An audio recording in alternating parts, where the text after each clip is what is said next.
waan isaan dubbatan amma gabaabumatti yeroon taa'ee yaadu namni kakuu qabu hunduudha. Aggar mucaa ishee fuutee lafa onaa dhatte hinduu eette rasitte darbee boo tokko irraa fagaattee hinduu eette kan isheen jettee ulaaltee haala isaa ilaaltee dhuguma bishaan dhugus hin qabu hinduu eette rasitte rabbiin waaqayyo rasittee boosseedha. Garuu waaqayyo maal jedhee iyya mucichaa dhaga'eeraatii mucaan bo'uu hin danda'u. Maaltu bo'aa jira? Kakuu bo'aa jira. Yesus Kiristoos barbaadaan gooftaadha. Mucaan hin jiraataa jedha waaqayyo. Yoo agartan 16 Ishmaa'eel hin jiraataa, akka harree diidaatti jiraataa, cigaadhaa jiraataa, hinduu jedheera. Hinduu ennaan hinduu dhaga. Ammatuma reeffisaa dhufeeyyuu hinduu ennaan hinduudha. Galanni gooftaaf haa ta'u. Kanaaf maatiin kun chaalenjii isaan kee darban waa'ee dhalaa warra beekuuf beekaa, warri chaalenjii isaa qabuutu gara baanaa hin galu. Waaqayyo guddaadha. Salphaa miti obbolo tokko. Garuu maal jedhee waaqayyoon jiraatatti hin jedhe hin jiraate mucaan kun. Kuni du'aa jireenya keenya irratti waaqayyo akka inni lubbuu kennu nutti dubbata. Literally wanta ogeessis jedhee biyya lafaas jedhee haallis jedhee maal yoo ta'u amma du'aa gaafa jennu lubbuuf duudhisuudhaa miti.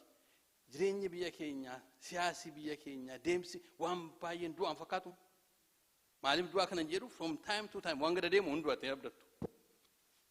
Wanta isa kaleessaa caalaa har'a gadi bu'aa deema taanaan ilma du'aa guyyaa matee gamaaf. Garuu Yesus Kiristoos hin jiraatannaan ilma jiraata wanta ta'eef mucaan kun jiraata galanni gooftaaf haa ta'u. Nus har'a kana dhaabbannu obboloota koo lafee keenya harca'u baay'ee walitti qabee waaqayyoo halkanoota darbuu hin danda'amne baay'ee nu dabarsee naa dhaabbanna. Kanaaf waaqni guddaa galatee galanni hojii guddaa qaba. Maqaan waaqayyoo ulfaatu. Galanni mo'icha kenna. Eenyu aboonnaan Yihuudaan aboode waaqayyo. Yihuudaa jechuun galata jechuudha. Immoo ani dubbin waaqayyo. Waaqayyoon dubbii waaqoo keessaa ilaallu wajjiniin akkuma warra birbisnee barakaa turre mee gabaabseen sagalee tokko nuti dubbadhu innee waaqayyooni. Si galateeffanna gooftaa. Dhugoomsa nu dhageessifteef, hojii hojjetteef, maatii kana garaa isaanii waan boqochiifteef galanni siif haa ta'u. Dubbii keetu jedha gooftaa sagaleen gammachuu laga fagoodhaa gaafa dhaga'amu akka nama bishaan dheebotee dhugee garaan isaa qabbanaa'u nama qabbaneeffachisedha ogeessi Solomoon. Maqaa Yesuus Kiristoos garaa keenya qabbaneeffatee galanni siif haa ta'u. Abbaa si galateeffannaa amantiidhaan guutamne galanni siif haa ta'u. Hin gootaa hin raawwatta jennee kakuu akka eeggannuuf gooftaa nu kakaaftee maqaan kee ulfaatu. Amma immoo gooftaa dubbii keenyatti dubbadhu. Akka isa dhageenyuuf nu gargaari. Maqaa Yesuus Kiristoosiif jettee ameen. Galanni gooftaaf haa ta'u. Barumsa torban lamaan sadan wajjin barree akkuma beektanii waa'ee ogummaa wajjin baraa jirraa. Ogummaa Kiristoos Yesuus irraa barra jennee kaafnee Saamu'eel irraa barra jennee Abigaayil irraa barra jennee yeroo darbe immoo torban darbe immoo Obadiyaa keessumaa Abdiyyuu irraa barraa. Abdiyyuuni mana mootii jalloota bira taa'eeti yaada waaqoo tajaajilaa ture kan raajii guddaa illee hin beekne beekaa tajaajilaa ture jennee dubbanne isuma itti fufnee har'an xumurraa jechuudha. Garuu maqamnu kanatti gooftaan nu gargaara. Galanni gooftaaf haa ta'u. Kan inni har'a irratti xiyyeeffachuu barbaadu waama tokko lamatti xiyyeeffadeen xumura barbaada. Sababiin isaa torban darbee waa'ee Abrahaamis kaafneerraa Abrahaam ogummaatti guddateera jennee kaafneerraa attamitti guddatee maal godhe jedhu agarree dabarreerraa. Abrahaam duwwaa miti namni mara Abrahaam taa'ee jaarsichi Alaazaariyyuu amantiitti guddate jennee ilaallee darbine. Egaa maa inni macaafa Ermiyaas raajichaa boqonnaa 42 ilaaltanii sabni waaqayyoo naannoo isaa ilaalee haala isaa ilaale maaliif yeroo sana keessa seenaan jiru macaafa Ermiyaas raajichaa boqonnaa 42 irra kan jiru dhufee mootiin Baabiloonii baay'ee isaanii boojee deemeera. Boojee deemeera hafaatu afan xinnoo ta'anii afan jennaan maal jedhanii warri afne kuni akkuma agartu dur baay'ee turre amma xinnaanne yaa Ermiyaasi. Kanaafi adaraa waaqayyoon nu gaafadhu kaaneetii gara biyya Gibxii dhaquu barbaanna. Maaliif Gibxi dallaan ishee eegamaadha. Ingada dubbadhe dhagaa Gibxi naannoo keenya jirti hunduma. Gibxiin baay'een fageessinu biyya lafaati. Nu naannoo keenya jirti hunduma temti nu gooti. Yoo ilaallu warra biyya lafaa keessattuu mijateef nutti fakkaata. Ijoolleen isaa mataan hin bu'aafatu.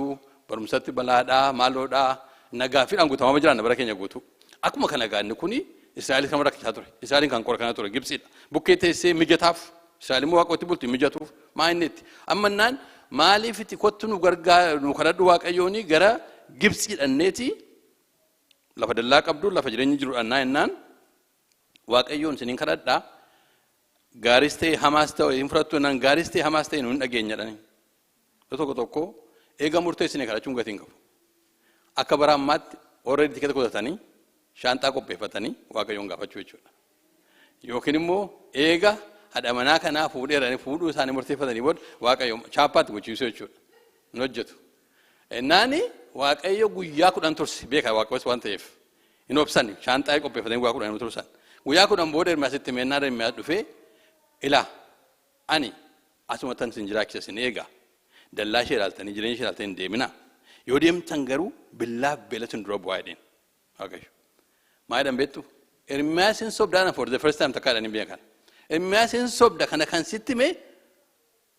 Baaruk jedhanii Baaruktu beekaa akka nu biyya keenya teenye deemnee boojamnuuf mootii Baabilooniin deemnee akka boojamnu horrafnellee akka deemnuuf godhe malee kana waaqoon dubbannedha namni waan foon saatii ta'uu dide waaqoo raaflachuun baaru sometimes akkasii hin ta'u garuu waan jaallannu dubbatame waaqayyo waan fedhu dubbata malee ameen waan jedhuuf haa ta'u nu waan baay'ee dubbatamna mataa keenyaaf tokkas taate waan bira hin ta'u waan jedhe ta'a kanaafi waa'ee ogummaa baraa jira lafa dhaquu irra hin jire dhaqaa yeroo jira kun inni gale maal jenne dheen gaddaa yeroo iddoo lafa dhaqaniif nama wajjin dabarsan jarri kun maal jedhanii ofuma keenyaan Gibxiin fo'anne hin bareeddi jedhanii ennaani ay hin balleessitanii jedhanii Ermiyaas baay'ee balleessitanii gaafa waaqoon kadhattu hin balleessitanii eega murteeffatee dhufee maaliif na joorsisan sinumaa jedheen amma garuu kan sin dhibuu billaa sin dursaa jedhe akkuma inni jedhe gaafa isaan achi ga'an Nabukadnezar as galagalee Yerusaalemin dhiisee Gibxiin naqee guddaadha maxinaatti wadduu baasee jaras rukutee baay'ee isaanii balleesse badiisa guddaa badan kanaatiif waaqayyoon gaafachuun gaarii gaafachuun garuu dhaggeeffachuudhaan malee yookiin abboomuudhaan malee dhaggeeffachuu duwwaa gatii hin qabu. Innaa kanaafi waa'ee ogummaa irratti kana barra ogummaa dhabani. Darbee dubbadhee Maatiyus boqonnaa lamarra jira ogeeyyiin Maatiyus boqonnaa lamarratti ogeeyyii tokkotu ba'aa biiftutti dhufanidha gaafa Yesuus Kiristoos dhalate.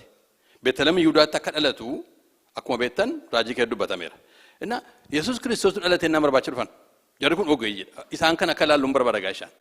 Kan nama gaddisiisu namni tokko bara isaa guutu yaada waaqoo tajaajilee yeroo silaati yaada waaqoon fixuura turutti jira balleessa. Tokko immoo baay'ee jalaa balleessee dhumarratti qajeelaa akka isaa olfaa Phaawulos fa'aa yookiin akka nama keessa fannoo irratti fayyee. Inni galee michi waaqoon hin beeku laasumniitti kan qajeelu jira. Akka itti waaqayyo fayyisu guyyaa isaatu beeka garuu dhumarratti nu jalaa badu waaqoon waa'oshu. Jarri kun maal godhanii ogeeyyiidha maqaan isaanii jiru. Maaliidha urjii faana dhaabanii war deeman maal jedhanii deemu urjii faana dhaanii gaafa deeman immoo qullaa deemu miti. Ixaanaaf qumbii fudhatanii mootichaaf sagannaa akka qullaa mootiif hin sagadan wanta ta'eef hillaannaa fedhan galanni gooftaaf haa ta'u. Kanaaf mana qulqullummaa gaafa dhuftan qullaan dhufinaa dubbin waaqayyo. Hin dhufinaa maaliif mootiif hin saganna taanaan jilba duwwaan nuti jireenya keenyaan qabeenya keenyaan sagan.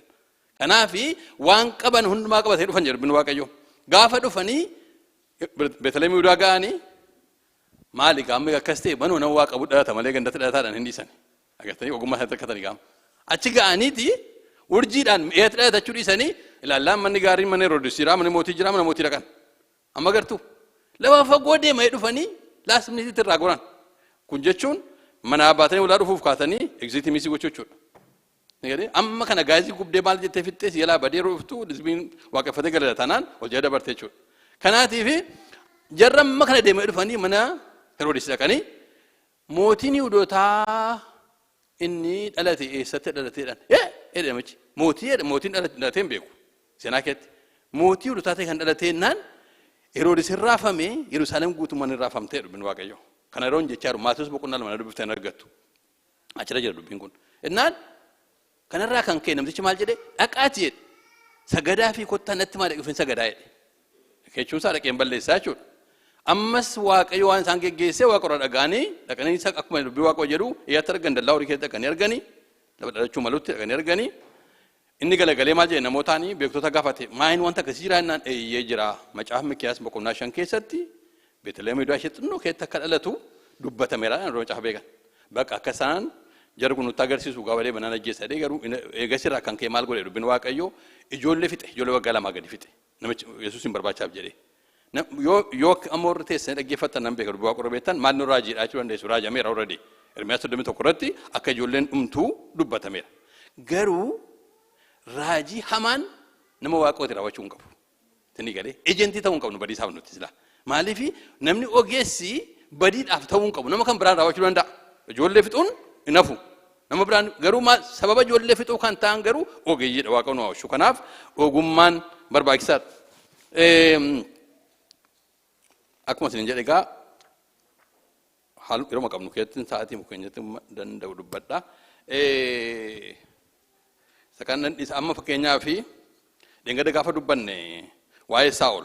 Saa'ol yeroo dibee waan hundumaa keessaati babaaseeti beela keessaa baasee mul'ata harree keessaa baasee eenyummaa isaa hundumaa keessaa baasee iddoo kennee fi quubseeti eeganni dibataaf qophaa'e booda dibee Saamu'eeliin ni jalqabne. Eega dibee yoo dibuuf jedhe taphatiin dibee mandara keessatti dibee miti mandara keessaa baaseedha. Galanni gooftaaf ta'u yeroo tokko tokko waan jirru keessaa nu baasee nuti dubbata Waaqayyo. Ani sossobeen lafoonaatti ishee keessaa waan garaa kootti garaashitan dubbadhaadha Waaqayyo. Maaliif haala keessaa nu baasee mana dhageenye wanta ta'eef maal godhee dubbiin Waaqayyo kan achi qabachuu barbaade sossobee achi baas itti mee baasee nyaachisee sin geggeessa ganamaa jedheen gaafa geggeessu garuu dargaggeessa tokko ture kan mul'ata kanatti geesse akkuma beektan dargaggeessa tokkotu geesse Saa'oliin horii kaffaleeyyuu Saa'ol horiin qabu kan nama dhibu dargaggeessa duukaa deemutu horii qaba ture garuu dargaggeessichi ergaa isaa wanta fixeef yeroo tokko tokko bitaanutti gala waay kan itti dadhabee wabalu kan amma bara akkasii kan hojjete wabalu kun maa ta'eef jenna yookiin ulaa furaa keessatti wanta tokko ilaallu akkasiin ta'u buloo tokko akka namni ilaaluutti hin ta'u mee akka hin ilaaluutti taa'ame jedha akka waaqa jedhutti ta'a akka waaqa arguutti ta'a ammatu dibamuu Saa'ol keessaa ga'ee guddaa kan qabu dargaggeessa kanaadha gara Saamu'eelitti kan geesse kottuun gallu kan jedhe lakki horiin qaba waan qabsu jedhee silaa ta'e eewtaa dibanni akka namaatiif dargaggeessa kanaaf ta'a yaada waaqa yaadamaa tokko miti garuu Saa'oliin dibuudhaaf namichi kun maal godhe dargaggeessichaan darbeedheen dabarsedhe maaliif hin fixe ergaasa dargaggeessichi ga'eensa Saa'oliin dibatatti geessuu malee dibata fudhachuu miti yoo tokko tokko namoota tokko tokko Waaqayyo dura duuba ta'anii akka isaan namoota dibataaf qopheessan godha yoo tokko tokko immoo akka isaan dibaman godha kanaaf inaaffaa fooniitiin yaada Waaqa dura darbuun qajeelaa miti ammatu feerii miteedha akka seenaatti namni kun feerii mini maaliif namicha kana xurii kaffalee geessee maaliif Saa'ol dibama maaliif garuu lakkii karoora Waaqa tura jira wanta ta'eef maal jedhee Waaqayyo dargaggeessa kana dabarsii jedheen Saa'oliin maaliif si wajjin dhaabatee dibamuu hin qabu fixeera inni kompiliit godheera bakka ergaasa deemuu qabaa jedheen dargaggeessa hin dabarse Saa'oliin qofaatti dibee dhungatee amma dibamteettaa dhaqiitii Israa'elii fi loli yookiin immoo Filisxeemiin irraati loliitiin jedhee ergee jechuudha galanni gooftaaf ta'u kanaaf ogummaa jechuun kana gaa ogummaa jechuun yoo tokko tokko feernesiin hojjetamati waan akka feeriitti ilaallatan waan baay'ee dimokiraasii miti dubbiin isaa inni galee manni Waaqayyo dimokiraasii hin taane kan itti adeemu deemsa dubbii Waaqayyootiin adeema kanaaf yeroo tokko tokko akka malee goona jechuudha feerii mini tokko hin jedhu feerii waan dhugaa jechuudha feerii miti dubbiin waan dubbii feerii miti hin taane dhugaa immoo dhugaa mitiidha mana Waaqayyo kan hojjetu kanaaf sakana barra garuu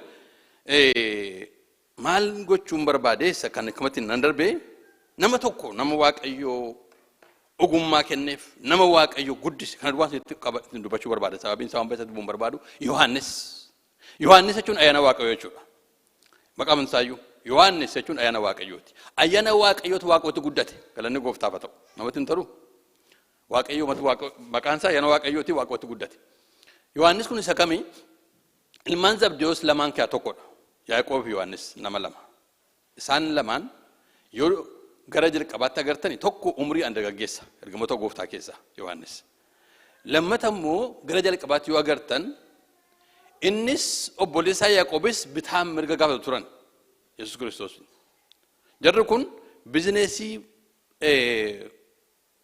qurxummii qabu abbaa sana jituu qabanii ta'aniiti waamaman achiti hojiirraa waamaman jechuudha qurxummii isaanii bidiruu isaanii keessaa ba'anii gooftaa duukaa bu'anii amma Yohaannis boqonnaa 13 dubbistanii agarra isa kana isa dura kan nu agarru jireenya isaanii agarra yeroo waamamanii gooftaan egaa waamena duukaa bu'anii jarri kun lamaan ofiis gaafataniiru namis gaafateera harmeen isaanis gaafateettiif harmeen isaanis ijoollee koo bitaa mirga naa kaayette jettee gaafatte iddoo biraatti immoo isaantu bitaa mirga gaafate lakki bitaa mirga kennuun kan koos miti hin gaafatinaa dhee gooftaan qajeeshi yeroo sana hin guddanne jechuudha ogummaatti hin guddatin jiru garuu kan namatti tolu Yesuus maajiin turani maqaan Waaqayyoo ulfaatu Yesuus wajjin turuun keenya baay'ee ka qaba boloota ko.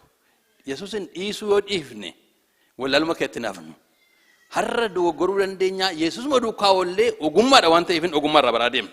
Jarri kun duukaa deeman gooftaa duukaa. Yeroo duukaa deeman yeroo isaan baraa deeman agartu. Yeroo isaan guddataa deeman agartu. Yohaannis kun keessumaa Yohaannis inni wangeela nu barreesse tokko akkuma beektan wangeela Yohaannisatu barreesse ergaa Yohaannis shananuusaa isatu barreesse mul'ata Yohaannis isa barreesse. Namni kuni hin guddate gaa maqaan Waaqayyoo ulfaatu nu guddisu gooftaan lafa kaleessaa akka dhaban Waaqoon barbaadu beektu miti gooftaa wajjin oollatanaan akka kaleessaatti yaannu har tasuma abbaatas yoo akka laati yaanna ta'e rakkina jira maaliif beektu Yesuus Kiristoos namanni nu wajjin oolee nama Yesuus Kiristoos dhagaa oolee takkaa nama istaagnanti ta'e kan adda taa'uun barbaadu wanti yaane foolii kenna bishaan ni yaane illee foolii kenna kanaaf fuula duratti akka yaanu barbaada Waaqayyo akka deemnu barbaada ishee kan dubbadhetti ditame ilaa yaatu naatanii kaleedo tokko dubbadheera mana namaatti akka tokko kadhannu hojii ergamootaa boqonnaa tokko keessatti Yesuus Kiristoos ol ba'e utuu waliin bahin dura gaa maal ta'u hundumaa seenaa hundumaatti meera akka ol buusutti meera akka deebuusutti meera ol ba'ee immoo afur qulqulluu akka ergutti meera asumatti isa kamaan deebi'a akka hin dhaabanne jechuuf hin deebichaa jira jarri garuu yeroo Yesuus Kiristoos gara hunduma isaan ol fudhatamuuti fajajanii dhaabataniidha fajajanii dhaabatanii naan gooftaan ayi jarattiin gudii taate waan deemte mini abdii isin argattu falan qabdu jedhee ergamoota lama ergeef dhufanii ergamoonni lama kun akka nama duddataa rukutanii maaliif fajajjoodhaniin akkuma isinitti medee bee dhufasii wanta ta'eef hojiin keessan kadhannaatti galaadhanii guyyaa kudhan duwwaa qabduudhanii afur qulqulluun dhufuraa guyyaa kudhan duwwaa tafe dhaqatanii kaasan taa'imni sageenis taas baay'ee deemaa obboloo tokko dhaabannee hin dandeenyu dubbii wangeelaa kan dhaabannaan nu darbaam maaliif guyyaa kudhan gidduutti abdii abdachiifamu argachuuf jiru ishee kana deeqaa balleessuu irra hin jiraatu nuni sa'aatii nuyi qabnu so precious deebee dhufuuf gooftaa Kiristoos mi'aamina jennu dhugaa gooftaati baay'ee ariifataa jira jechuudha dhufuudha firoonsa karaa mamiin qabneen sababiin isaa yoo macaafa kana ilaaltan bitaan mirgas yoo ilaaltan haala jireenyaas yoo ilaaltan nutti dubbataa jira laawodiri Yesuus dhufee walbaduu akka inni gahaa jiru akka dhiyoon isaa ga'e kanaaf yeroo gubnu hin qabnu ameen yeroo gubdan hin qabdan galaa kadhadhaa jedheen afur qulqulluu akka eeggadhaa sa'aatiin baduu hin jiru jedheen fiiganii dhaqanii iddoo qabatanii akkuma beektan afur qulqulluun dhufe ameen kanaaf Yohaannis faafi kun hin galee gaadhuma irratti nuun buufa galu ameen na yaadadha waggaa dheeraa dura turtanii luba alamuutu waa'ee afur qulqulluu nu barsiisanii naan akkuma joonjootaa natti fakkaata Waaqayyo isiniif haa gashu nu jedhan ameen jenne gaafas nu galaa jira ameen maaliif bitaatti galee naati yoo ilaallu joonjoon fakkaata Waaqayyo isiniif haa gashu nu ameen jenne jedhuma maal kun nu galle kana nu haa gashu ameen nu galaa deemaam gooftaa jingaafa oollu akka gaafa simiti har'a xinnoo ishee nu galaa jira bormoo nu gala kanaaf amma Yohaannisiif hin galee dubbiin yeroo galuu fi teenyaan itti siqanii taa'uudha jedhe ameen siqanii taa'uudha Yesuusitti maaliif daadii deemna boloota ko maal achi koornari achi daadii abaluun faa dhaabatanii miti lakki itti sinnaan siqanii ma taa'uudha in ta'an taana immoo dhiisuudha Yohaannis lafa taa'u qaba mi'a ameen jenna lafa teenyu abeennu Yesuusitti siqee taa'uu jalqabe amma fallisaa bitaan mirga fudhatamtu ta'in itti dhiyaatanii harti bitii isaa xannaachuudha jedheen itti dhiyaatanii waan namatti himne irraa fuudhuudha jedheen waan namni kan biraan dhageenya irraa fuudhuudha fallisaa jedhee taa'umsaa geeddare Yaaqoobiin hin dhiise obboleessaa duuka gafatu dur amma Yaaqoob karaa duriin hojjetu amma ogummaan naa galee taa'umsa koo itti butadhee itti siqe galanni gooftaaf haa ta'u itti siqee taa'e itti siqee taa'u akkuma beektan yeroo baatee qulqulluu taa'anii Yesuusitti maxxanee taa'aa tureedha tokko waan guddaa nuni akka qabatan barbaadu waan baay'een dubbadhu keessaa tokko mana qabatan gaadha waan baay'ee dubbadhaamanii ilaa macaafa Yohaannis kan barreesse wangeela Yohaannis kan barreesse Yohaannis wada barreesse beektu bartuu isa Yesuus jaallatu jedha ofisaatiin jedhama inni gadee mirga sana akka qabnu beektu hundi keenya bartuu isa Yesuus jaallatuudhaan jechuun dandeenya beektuuni ijoolleen dhufaa yeroo nan beeka gara keessa walitti qaba bartuu isa Yesuus jaallatu hin jedheen nama biraa jedhamiti Yaaqoofaatti hin jedhan Phexrosaatti hin jedhan inni garuu bartuu isa Yesuus jaallatu maaliif Yesuus Kiristoostu ofitti isa butee wajjin jiraata kanaafi iyyaratu naatanii yeroo baatee qulqulludha yeroo baatee qulqulluuni gooftaa Kiristoos galgala waa'ee baatee qulqulluutti dubbate ni galee isin keessaa tokko dabarsee na kennaa jedhe dubbate amma kuni dhoksaadha wanta ta'eefi dhoksaa kana baruu barbaade hizbi namni koo lama tarree galee raagama banaanii waan barbaadde qabdaa gurbaan maal taate gaafatanii waa baasuu dadhabanii kanaafi maaloo itti dhiyoo jirta laphee isaa hin dhaggeeffatta yoo isaas sitti himuu danda'a inni nu irraa fagoo jirra akka Phexros utaalee ma waa'ee rukutuu malee itti dhiyoo hin jiru bara sana Phexros ganamaan baay'ee safaam innaan adaraa maaloo waa'ee eenyu akka dubbatu nutti himii jedhe Phexros eewun Yohaannis nuu gaafadhu jedheen itti dhiyoo jirta Yesuusin nuu gaafadhu jedhe ameen dinqiidhaan bula tokko Yesuus dhiyaatee bula jennaan ikkoo ibboo namaa deebisuu jira Yesuusin dhiyaatee gaaffii namaa deebisuu jira gaaffii rakkinaa waan dinni nu gaafatuuf deebii kennuutu jira kanaafi nuu gaafadhu jennaani hubadhaa ishee kanaa qaba Yesuus Kiristoos inni ogummaa dubbataa ogeessanneerra amma Yesuus Kiristoos gaafa sanaa Yihuudaa jedhe ta'e maaltu ta'a beektu Phexros dhumaa billaa baata beektu maal abbaa keetti gooftaa koo laattanii mormarraa muraachumatti dubbiin badee jechuudha Yesuus Kiristoos in dheeresse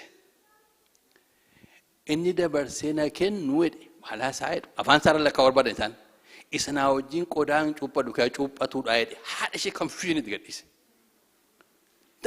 Yihuudaa yookiin Phexros yookiin Yaaqoob maqaa tokko barbaadu isaan utuu xinnoo ishee gara tokkotti gaashee Phexros waan tokko godha abbaa tokko amma garuu inni dabarsee na dhoksaa dabale Yesuus hubadhaa ganamicha kana beekaa Yohaannis already hin guddateeram lafa duriin jiru afarsaan adeemu gingishaamini waan dhagee gadi hin dhiisu yeroo dubbatu beeka dhoksaa kana qabatee itti muddee jiratti waan tokko hin dubban Phexros inni jedhee abaluudhaan jenne Phexros faa gaaffiidhaan guutamanii hafan inni gaaffiin deebi'eedhaaf garuu dubbadhutti hin jedhamne waan ta'eef qabate yeroo tokko yeroo malee iddoo malee dubbannee dizaasterii guddaa ta'a waan baay'ee balleessine isa kana gaanne ogummaan amma Yohaannis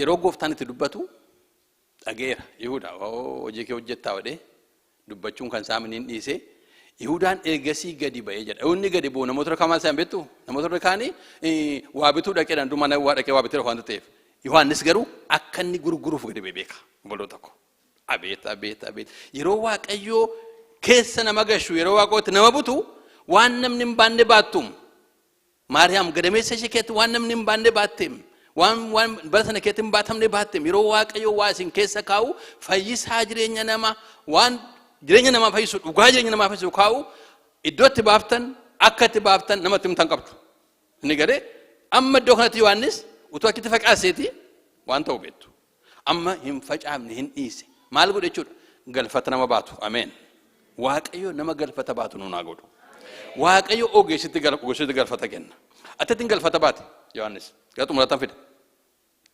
guyyaa fannoo akkuma beektanii Yesuus Kiristoos warqaan hin bittannaan eewu jira Yihudaan kennuu isaa beekaa Yesuus akka du'u beekaa kana gadhisanii immoo kan deemuu nama hin jirre beekaa inni fannoo fuula lafa fannoo dura harmee Yesuus wajjin dhaabata hubattanii garaagarummaa isaanii wal bubuuse gaam wal bubuusu jiraam yeroo ammamee fiigicha biyya keenya agartu ijoolleen keenya gaafa fiiganii baay'ee mana dhibanaan namooti baay'een isaan dura fiigu dirqama ijoollee durbaa keenya dura fiigu baqa inuma fiigu himan qaban ijoollee isaanii himan qaban isaan maal barbaadu laabsi isa lammaffaa yookiin sadaffaa marsaa lama sadii isarratti hojiin jedhuun waan guddaan isatti galuudha malee fiigedhuun hima kennuuf abaansi kennuuf fiiganii akka nama darbaa jedhu warri sun afaa deemu warri kun itti butu afaa deemu Waaqayyo xumura kennuuf bareechu jalqabuu duwwaa miti tokko kan beekumna jiru Waaqayyo xumuree jalqaba ameen Waaqayyo jalqabee xumura tun ta'ini xumuree jalqaba already destiny keenya qopheesseera Yesuus Kiristoos nu kenne fayyineerra kadhafatti gallu beenna akka sabiyya lafaa miti dhugumeensa garuu haa ta'u malee warri dhumarratti tolee fattam dinqiidha warri galmi isaanii bareeti kanaatiif iddoo kanatti galfata tamii fuudhe beektu Phexrositti ilaannee Yaaqoobitti ilaannee warra kaanitti ilaannee Yesuus Kiristoos fannoorra taa'ee Yohaannis jedhennaan ilaa harmee kee Maariyaamin immoo haadhoo ilaa ilma kee ulfinni galanni Waaqayyoof haa ta'u gaafa sanaa kaasee fudhatee galee dubbiin Waaqayyo eewun Maariyaamin buloota akkuma yaadame daanamiki attam ammam cimaa akka ta'e wanti kun haala akkasii keetti galfata fuudhu haala du'aaf jireenyaa keetti eerukaa gooftaa fannoorra jiru rukaati amanamanii fuudhu kana maaltu godhe ogummaatti guddachuutu godhe ingatee deeme jara teel dargaggeessa yoo yaadattanii gaafa Yesuus Kiristoos du'e gara boolla dhaquudhaa fi dhuftee Maariyaam gaafa isheen itti himtu maaramoonni dhufanii dhaganii fagaatti manii mana keessaa dura kan fiigee Yohaannis ture. Phexros dura dhufee kan fiige. Garuu inni kun dargaggeessa wanta ta'eefidha fiigee bira darbee boolla bira ga'ee boolla bira hin abatee hun ilaalu Phexros dhufee lixe. Nama aksheetu wanta ta'e Phexros. Kanaaf namni kun eega see tokko geeddarame kaasee every turn irratti every discussion irratti hin agartan.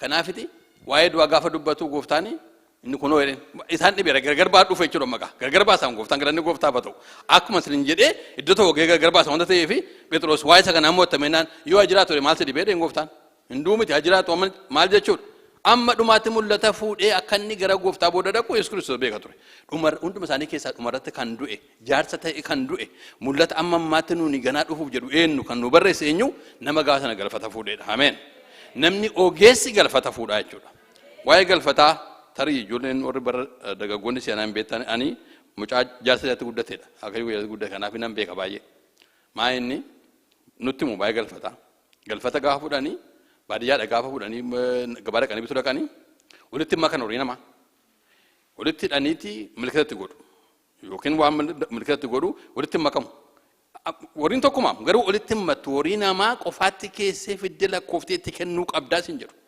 kanaafi anoodii isaan barreechuu hin dandeessu lakkii qulqulleessite itti gaafatamta galfatatti nuun jedhu imaanaadha nuun jedhu kanaaf baay'ee sodaatama galfate nama galfata namaan jennaan namni baay'ee jabaadha wantichi wangeela galfata nutti kenne gooftaan eessa akka kenne jennu waaqa duwwaatu beeka maaliif akka nutti kenne hin beeku anama akka gootiif akka inni kenne nama dadhabaa akka maaliif akka inni kenne hin beeku garuu eega nutti kenne baachuun dirqama keenyaadha haala hin taane keessatti kenne Yohaannisitti Maariyaamiin ilaa haadha kee ilaa ilma kee Maariyaam Yohaannis gaafasii kaasee fudhatee mana isaatti galee dubbin Waaqayyo.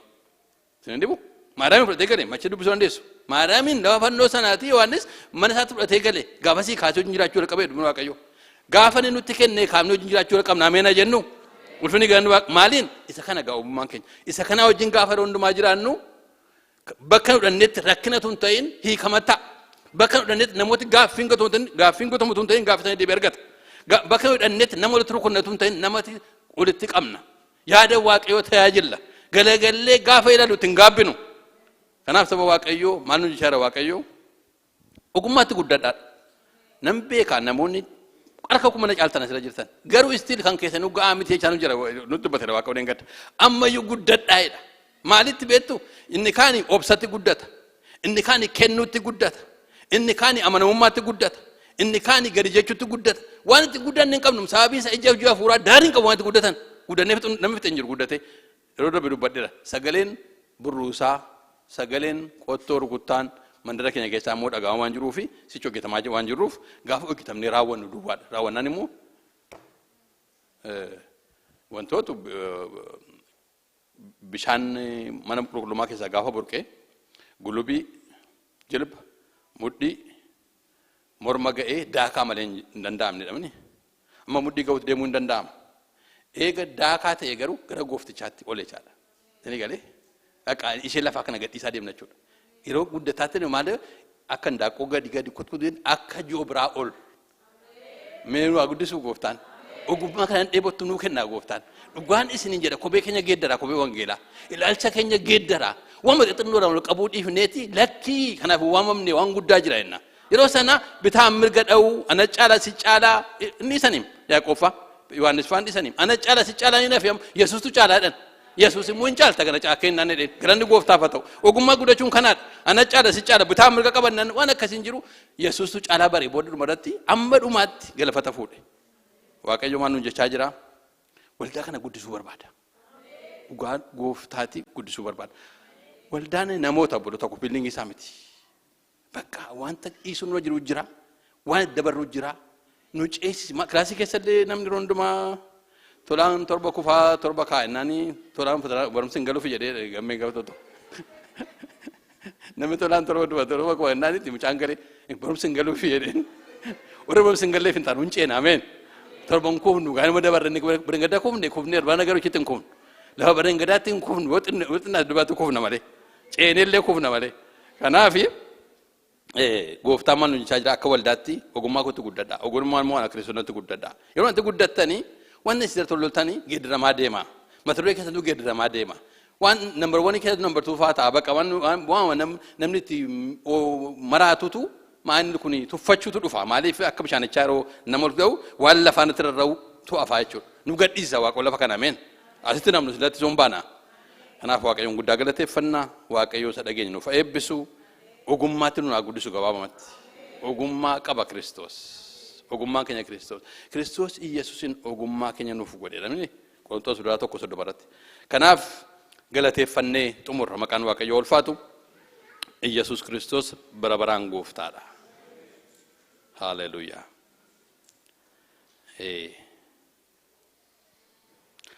ati waan hundumaa gochuu akka dandeessu nan beeka akeeka kees karaat kana bisu tokkollee hin jiru Iyyoob akkas jedhe yaa Waaqayyo ati waan hundumaa gochuu akka dandeessu nan beeka akeeka kees karaat kana bisu hin jiru gooftaa ati waan hundumaa gochuu akka dandeessu beennaa nuti barreerra in dandeessaa si amannaa galanni siif haa ta'u abbaa koo ulfina si laannaa barbaraan maqaan kee ulfaatu ogummaatti guddadhaa itti gooftaa waan gadhiisu malaa gadhiisaa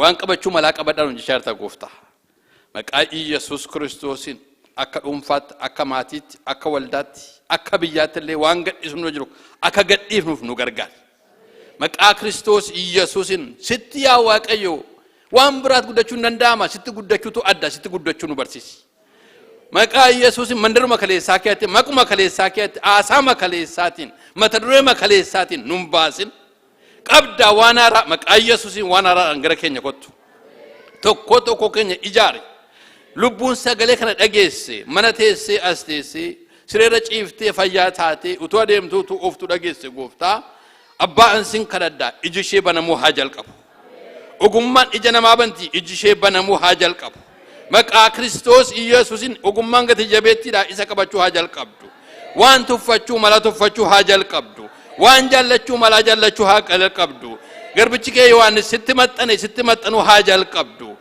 icciitii sibiraa fuudhuu haa jalqabdu galfata baachuu haa dandeessu gargaari gooftaa saba kee anaan na gargaari abbaa dubbiin kun dubbii duwwaa ta'e nafin aasaa mandiraa ta'e nafin ija haa godhatu abbaa maqaa Yesuus Kiristoosin simbiroo seexanaa akka hin fudhanneef hiineerra akka jedhame haa ta'u Waaqayyo ijatti godhi dubbii kanatti maqaa Yesuusin harka 30 100 haa ta'u yaa gooftaa ol keessatti arguu jalqabnu ammaa kaafne lubarratti arguu jalqabnu jaarsolatti arguu jalqabnu taayiltoota arguu jalqabnu amantootatti arguu jalqabnu olii kee gidduutti abbaa manaaf haadha manaan ol keessatti arguu haa jalqabani akka kaleessaa miti waan kalee xoo'ee lollu jechuu haa jalqabnu gooftaa lafa tajaajilaatti mata duree kaleessaan oli lollu amma akkas miti jechuu haa jalqabnu abbaa koo ina fenni kaleessaa haa jennu inni kaleessaa hafeera waan haaraa nu qabachiisi ogummaa haaraa nu hidhachiisi ulfinniif galanni siif haa ta'u bara baraan maqaan kee ulfaatu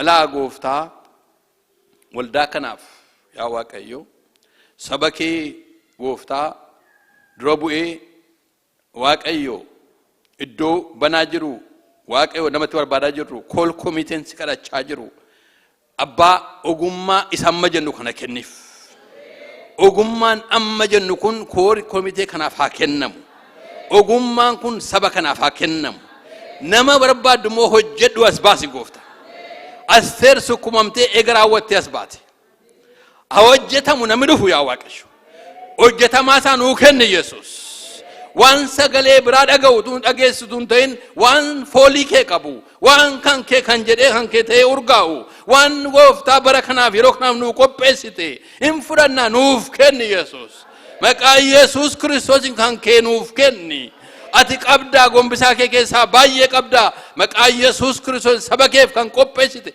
yeroo kanaaf bara kanaaf kan barbaachisu gooftaa as baasi Saa'oli qodaa keessa dhokate darbin Waaqayyo rakkini nama dhossaa ulfinis nama dhossaa qodaa keessa dhokate barbaadanii fidan jedhu bin Waaqayyo maqaa Yesuus Kiristoosin waan dhokatee jiru keessaa asaba'u saba keef dhimma kan baasu saba kee kan geggeessu lafa taa'ee jiruuti asaba'u yaa Waaqayyo yeroo kana hojii kee hojjedhu barri kun bara hojii siif haa ta'u yaa Waaqayyo jireenya keenya siilaanneerra yeroo keenya siilaanneerra waan barbaannu qabnu gooftaa wangeelli kee kalallamu barbaanna ulfinni kee kamullatu barbaanna waaqayyo lafa kaleessa dhaabachuu hin barbaannu maqaa Yesuus Kiristoosiin kan nu barbaachisu nuu kenni abbaa shaakaasota paakalabos kaashuba galabora Yesuus abba qabdaati maqaa Yesuus nuuf kenni kan kee hi barbaanna nuu kenni gooftaa Yesuus sabni waaqayyo haboqotu yeroo Saamu'eel saba kee geggeesse saba kee gabiitti jiraate lammata saamuudhaaf ol hin baane diinillee gooftaa saamuudhaaf illee ol hin baane diinni bara sana gooftaa maqaa Yesuus Kiristoosiin isa hojjetame gooftaa kan kee kan ta'e kan qophaa'e asan jira kan jedhu nuu kenni gooftaa ulfinniif galanni musii duwwaaf haa ta'u barbaraa maqaan kee ulfaatu nama dadhabaa kana waan nagaggaarteef galanni siif haa ta'u yaa waaqayyo qodaa keetti dhimma baataaf dhimma natti baate galanni siif haa ta'u yaa waaqayyo dubbatee nama gatame dubbatee nama dhimma hin baafne akka hin taane isa nama dubbadhe kana keetti